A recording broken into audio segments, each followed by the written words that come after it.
Hello, welcome back to our channel Prepper. I hope आप सभी ने लास्ट वीडियो देखी होगी जिसमें हमने डिस्कस किया कि कैसे with in 10 classes per unit, सिर्फ आपकी 10 यूनिट है UGC net JRF political science की, और हर 10 यूनिट के लिए हम लोग 10 क्लासेस कंडक्ट करेंगे ताकि विद इन सम टाइम, जो आपके पास जून तक का टाइम है अपने नेक्स्ट साइकिल के लिए, आप इतने अच्छे से प्रिपेयर कर पाए कि आपका एक ही बार में नेट जेआरएफ निकल जाए। तो उसी की स्टार्ट करते वक्त आज हम लोग अपना यूनिट 1 का क्लास 1 स्टार्ट करेंगे। यूनिट 1 क्लास 1, अगर आपने जैसे कि आपने लास्ट टाइम भी देखा, चैनल पे आप आगे में जाके वीडियोस देख सकते हैं कि ऑलरेडी जो सिलेबस हमने डिस्कस किया था उसमें आपका पहला पार्ट था पॉलिटिकल थॉट का, जिसका पहला टॉपिक है लिबर्टी। तो आज इस क्लास में हम लोग क्या करेंगे, liberty as a topic discuss करेंगे। प्लस याद रखिएगा ये लिबर्टी हम डिस्कस कर रहे हैं with reference to UGC NET political science, जो आपका अभी जून में होगा। तो उसमें क्या क्या चीजें आपको ध्यान रखनी होती है कि आपको स्कॉलर्स के नाम पता होने चाहिए, आपको उनकी बुक्स पता होनी चाहिए, उनसे रिलेटेड कोर्स पता होने चाहिए। इन सब चीजों को हम डिस्कस करेंगे, क्या उनका आइडिया है वो, और इन सबके जो रिगार्डिंग नोट्स हैं वो आपको इस लेक्चर के एंड में टेलीग्राम चैनल पे मिल जाएंगे, तो आप वहां से उन नोट्स को एक्सेस कर सकते हैं। ओके, तो ये रहेगा हमारा फॉर्मेट। तो स्टार्ट करते हैं liberty as a concept. Liberty, अगर आप पॉलिटिकल साइंस क्योंकि पढ़े, मैं ये मान के चलूंगी कि अभी आप new to the domain of political science है ताकि आप बेसिक्स भी समझ सके।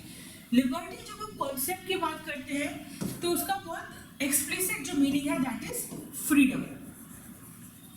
लिबर्टी मतलब फ्रीडम। जब हम फ्रीडम जैसे कॉन्सेप्ट की बात करते हैं तो एक पॉलिटिकल साइंस में थॉरली चीज की बात, डिबेट है वो रिवॉल्व हुई है किसके अराउंड ही, फ्रीडम के अराउंड, कि कितनी फ्रीडम हमें मिलनी चाहिए। Freedom from power. पावर किसके पास हो सकती है, पावर आपके स्टेट के पास हो सकती है। अब स्टेट से डिफरेंट आप मैटर करता है कि आपका स्टेट अनार्की है, मोनार्की है, डेमोक्रेसी है, या उसमें क्या वेरिएशन ऑफ स्टेट है। बट अल्टीमेटली एक इंसान की, जो एक इंडिविजुअल की फ्रीडम है, that comes in opposition with the state. ये जो बेसिक आइडिया है फ्रीडम का, ये सभी पॉलिटिकल साइंटिस्ट मान के चलते थे कि फ्रीडम एक बहुत इंपॉर्टेंट कॉन्सेप्ट है पॉलिटिकल साइंस का। अगर हम इंडिविजुअल एज ए यूनिट लेके चल रहे हैं, इंडिविजुअल एक यूनिट है, तो उसकी कोर में क्या है, फ्रीडम, कि अल्टीमेटली सबको फ्री रहना है। इवन आप देखेंगे फ्रीडम और लिबर्टी एक ऐसा वर्ड है जो through out the political science बहुत बार यूज होता है। तो ये एक जेनरिक अंडरस्टैंडिंग है कि फ्रीडम को लोग in the terms of liberty देखते हैं कि लिबर्टी इज फ्रीडम। बट उसमें क्या क्या वेरिएशंस है, क्या क्या डिफरेंट स्कॉलर्स ने उसके लिए आइडियाज जनरेट किया, वो विद कोर्स आप पढ़ेंगे। तो सबसे पहले हमारे पास सामने था 19th सेंचुरी में, जब as a discourse political science evolve हो रहा था, तो फ्रीडम के बारे में जब हम डिस्कस करने लगे तो हमारे पास एक थिंकर थे, इनका नाम था बेंजामिन कॉन्स्टेंट। Benjamin constant. आप ये सब नाम याद रखिएगा कि अगर आप नोट्स बना रहे हैं तो लिखते चलिए, अदरवाइज जो नोट्स हम आपको देंगे उसमें भी होगा। बेंजामिन कॉन्स्टेंट एक स्कॉलर थे जिन्होंने सबसे पहले जो रफली लिबर्टी या फ्रीडम के आइडिया की बात होती है वो अपने थॉट्स में, अपने बुक्स में लिखना स्टार्ट किया। तो उनके लिए जो फ्रीडम था उसके उन्होंने दो कॉन्सेप्ट दिए, नंबर 1 एंड नंबर 2। आप याद रखिए, आपको बहुत सारा नहीं पढ़ना है, पेपर में आपको टू द पॉइंट पढ़ना है, इसमें डिटेल्स भी ना जाके जो जो उसका क्रक्स है और जो इंपॉर्टेंट मटेरियल से हम वही डिस्कस करेंगे। तो नंबर 1 एंड नंबर 2 दो तरह की उन्होंने फ्रीडम एक्सप्लेन करी। One is the liberty of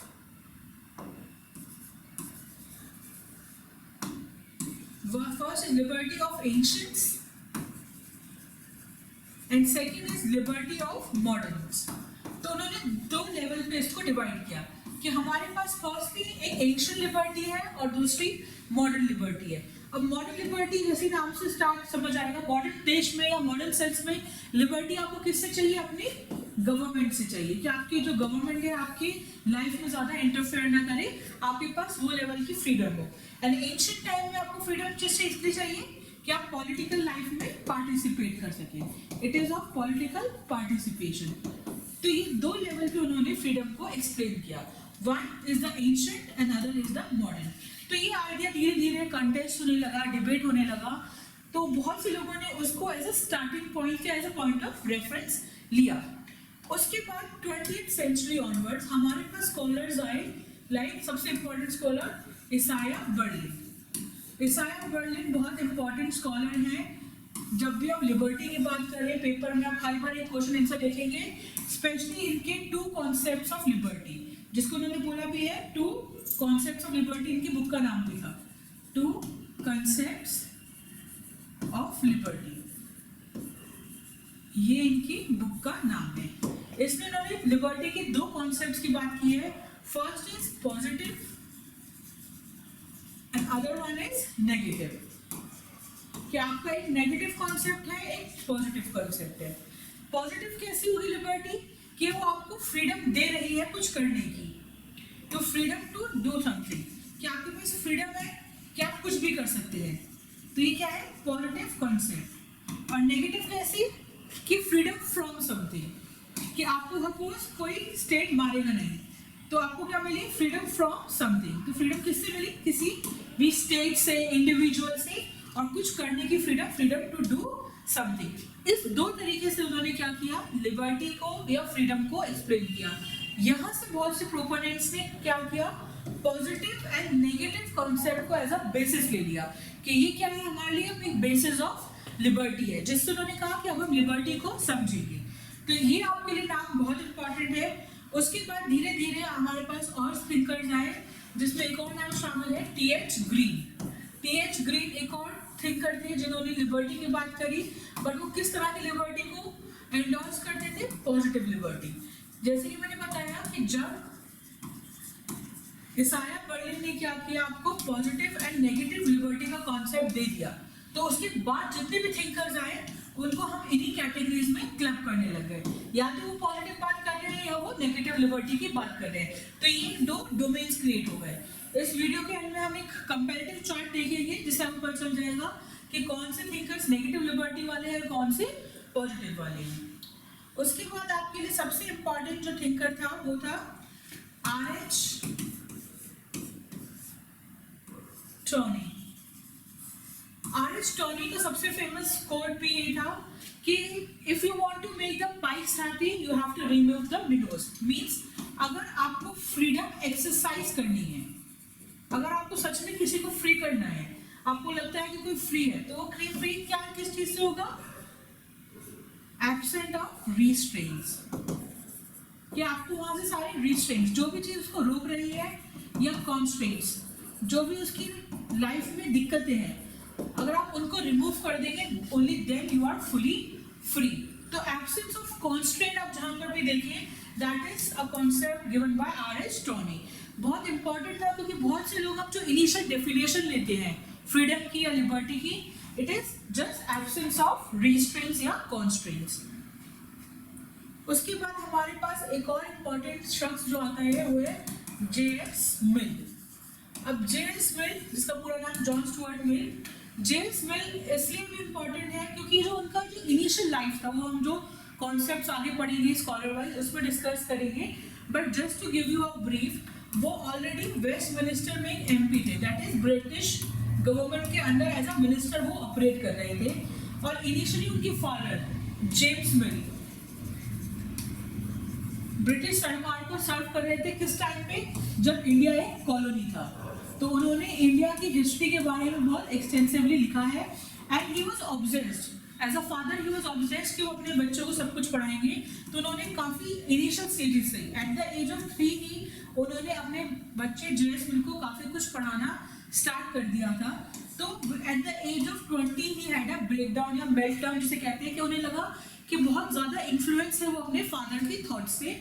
अब उन्हें एक नया थॉट डेवलप करने की ज़रूरत है या सोचने की ज़रूरत है कि उनको क्या सूट कर रहा है।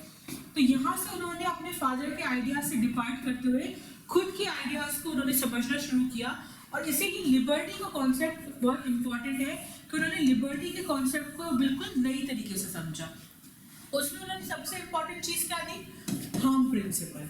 अब ये पेपर में बहुत बार आता है, अगर आपने पिछली बार भी पेपर अटेम्प्ट किए हो या आपने पेपर दे रखा हो तो आपको पता होगा हार्म प्रिंसिपल या जे.एस. मिल का कॉन्सेप्ट बहुत बार आता है।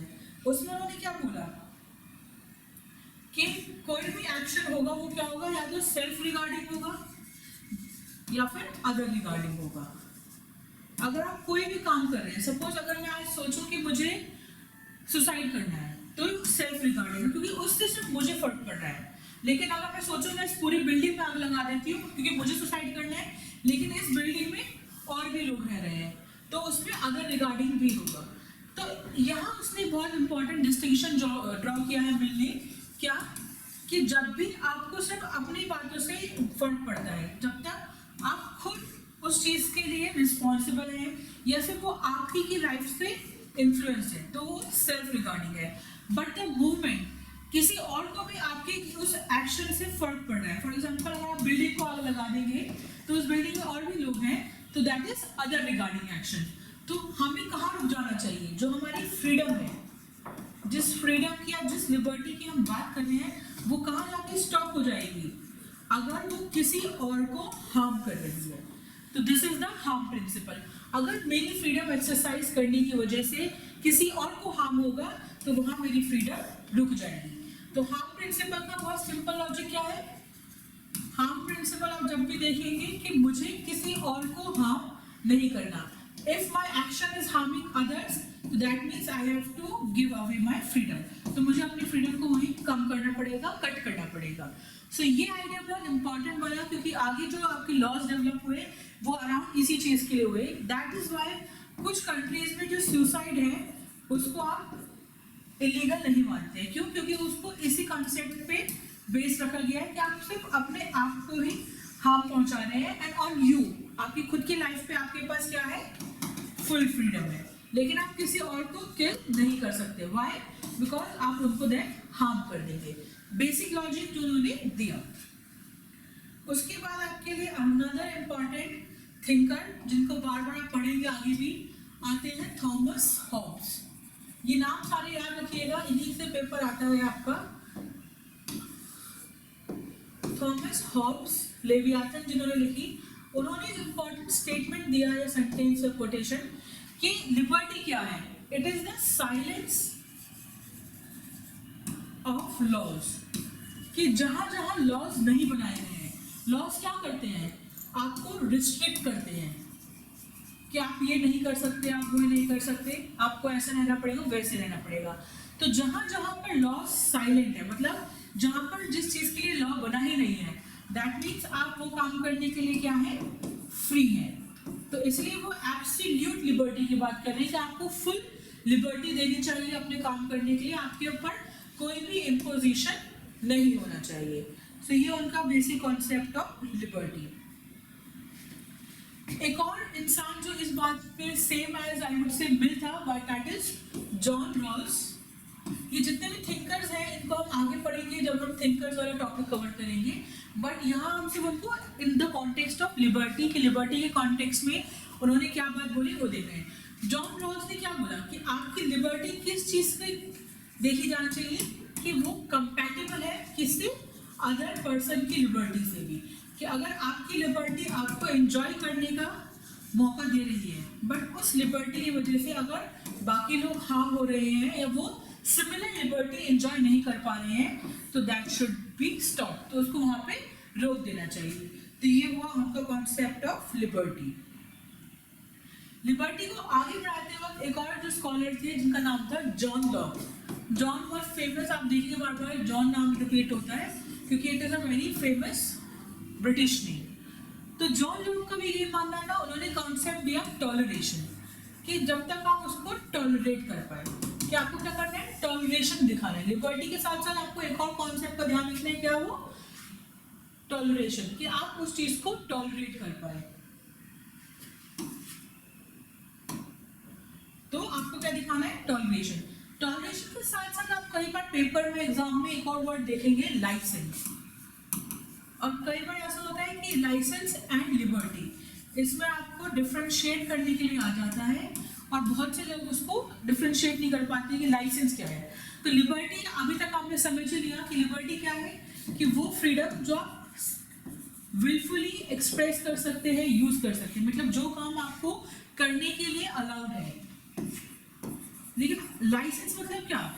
अगर आप लाइसेंस को लेमैन में देखें तो आपको स्पेशल पावर दी जा रही है या स्पेशल प्रिविलेज दिया जा रहा है कुछ काम करने के लिए। तो स्पेशल पावर या स्पेशल प्रिविलेज, और ये वो काम है जो आप जनरली नहीं करते, बट अब आपको उस काम को करने के लिए लाइसेंस मिल गया है, तो आप एक्सप्लॉयटेटिव नेचर के हो गए हैं। तो this is what license in the term of liberty and license means. कि कई बार ऐसा होता है ये दोनों वर्ड्स में डिफरेंशिएशन करने को आ जाते हैं और बहुत से लोग कंफ्यूज हो जाते हैं। तो liberty is the positive concept and license is the negative concept. कि ये काम करने को आपको लाइसेंस मिला है, मतलब किसी और से ज्यादा आपको एक्स्ट्रा राइट मिला है। फॉर एग्जाम्पल, दो लोगों में जिसके पास लाइसेंस है गाड़ी चलाने का और जिसके पास नहीं है, क्या फर्क है? कि इसको स्पेशल प्रिविलेज मिला है कार ड्राइव करने का और इसको नहीं मिला। लाइकवाइज लिबर्टी एंड लाइसेंस में क्या है कि यहाँ इस आदमी को कोई स्पेशल प्रिविलेज या पावर मिली है कोई ऐसा काम करने के लिए जो नॉर्मली उसके पास नहीं थी। तो ये बहुत बेसिक डिफरेंस है जिसमें लिबर्टी एंड पावर लाइसेंस में। तो अब फाइनली बात कर लेते हैं, इतना ही आपको करना है, ज्यादा कंफ्यूज मत होइए। लिबर्टी बहुत छोटा टॉपिक है, बुक्स में आप जाके पढ़ेंगे तो इन डेप्थ बहुत ज्यादा दे रखा है, बट पेपर के टर्म्स में सिर्फ आपके लिए इतना ही वो रेलेवेंट है। अगर हम बात करें positive concept of liberty and negative concept, तो पॉजिटिव में सबसे इंपॉर्टेंट आपका Isaiah Berlin, T H. Green, John Locke, J.S. Mill and John Rawls. ये आपके जो 5 थिंकर्स हैं, ये आपको याद देने चाहिए कि ये पॉजिटिव कॉन्सेप्ट ऑफ लिबर्टी की बात करते हैं। वेयरएज नेगेटिव में सबसे पहले आपका आता है Thomas Hobbes,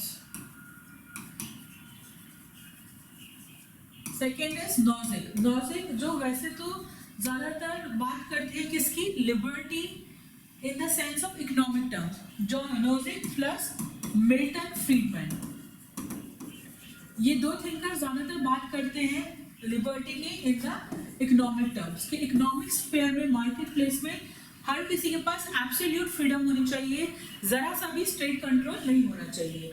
then you have Nozick, you have Thomas of Nozick, Friedman, ये वो थिंकर्स हैं जो बार बार किस आइडिया को प्रमोट कर रहे हैं, नेगेटिव लिबर्टी के आइडिया को। ओके, स्टेट का कंट्रोल मिनिमाइज होना चाहिए। क्या, लेजिस फेयर, लेजिस फेयर मींस कि फ्री मार्केट कंपटीशन होना चाहिए, your market should be absolutely free from the state control. तो ये एक लार्जर आइडिया आपको दिखेगा। अगर आप चाहें तो इसके रिगार्डिंग जो नोट्स है मैं आपको वो भी दिखा देती हूँ ताकि आपको कोई कंफ्यूजन ना हो। एक बार मैं आपको नोट्स दिखा दूंगी तो that will be better for you.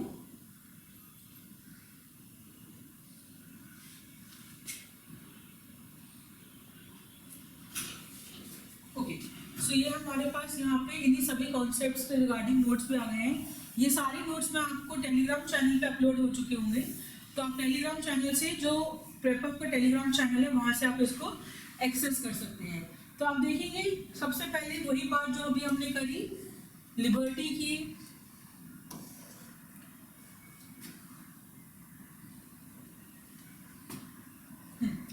तो आप देख सकते हो स्क्रीन पे जो हमने आज बात करी कि लिबर्टी एज अ कॉन्सेप्ट कितना इंपॉर्टेंट है। बेंजामिन कॉन्स्टेंट के बारे में पढ़ा, इसाया बर्लिन के बारे में, TH. Green, J.C. मैक्लमन, X is free from Y to do और B Z, ये इंपॉर्टेंट डेफिनेशन है, कई बार आपसे पेपर में पूछ ली जाती है। टॉनी की हम लोगों ने पढ़ ली है definition. Next up we have other philosophers like Nozick, Friedman, ये आपके सामने है, आई होप आपको स्क्रीन पे ये दिख रहे होंगे प्रॉपर्ली। जॉन स्टुअर्ट मिल, और आप जब नोट्स में देखेंगे तो आपको याद रहेगा कि ये देखिए इनकी बुक्स के नाम प्लस इनसे रिलेटेड जो इम्पोर्टेंट फ्रेजेस या सेंटेंसेस हैं वो कलर कोडेड तरीके से आपको मिला है। फॉर एग्जांपल जितने भी स्कॉलर्स हैं वो रेड से हैं, जितने भी आपके कोटेशंस हैं दैट इज फ्रॉम ग्रीन, और जो उनकी बुक के नाम है दैट इज इन ब्लू। तो ताकि जब आप नोट्स को पढ़ें या रिवाइज करें तो आपको एक क्लैरिटी हो कि क्या उसमें आप पढ़ रहे हैं। इन नोट्स को एक्सेस करने के लिए आपको कुछ नहीं करना है, प्रेपर विद अस जो टेलीग्राम चैनल है हमारा, उस पर लॉग इन करना है। जस्ट दैट, आपको टेलीग्राम को सब्सक्राइब करना है, आपको इजीली सारे नोट्स मिल जाएंगे। तो ये था आपका कॉन्सेप्ट ऑफ लिबर्टी। इतना ही शॉर्ट में याद रखिएगा, बहुत इजी कॉन्सेप्ट है। आपको बस जो मेन थिंकर्स हैं उनके आइडियाज 2-2 लाइन में याद रखने हैं और उनकी बुक का नाम याद रखना है। अगर आप 10-10 मिनट 20-20 मिनट आप हर टॉपिक को देंगे, रिवाइज करेंगे, तो बाय जून जब आपका एग्जाम फाइनली है, आप इतने अच्छे से प्रिपेयर्ड होंगे कि आप एक ही बार में UGC NET political science clear कर पाएं। अगर इसके बावजूद आपको कोई भी डाउट हो, आपको कोई भी क्वेरी हो, आप कमेंट्स में लिख सकते हैं, आप मेल कर सकते हैं, या थ्रू इंस्टा हम लोगों तक अपनी क्वेरी पहुंचा सकते हैं। Thank you so much for watching this video. I will see you on the next one.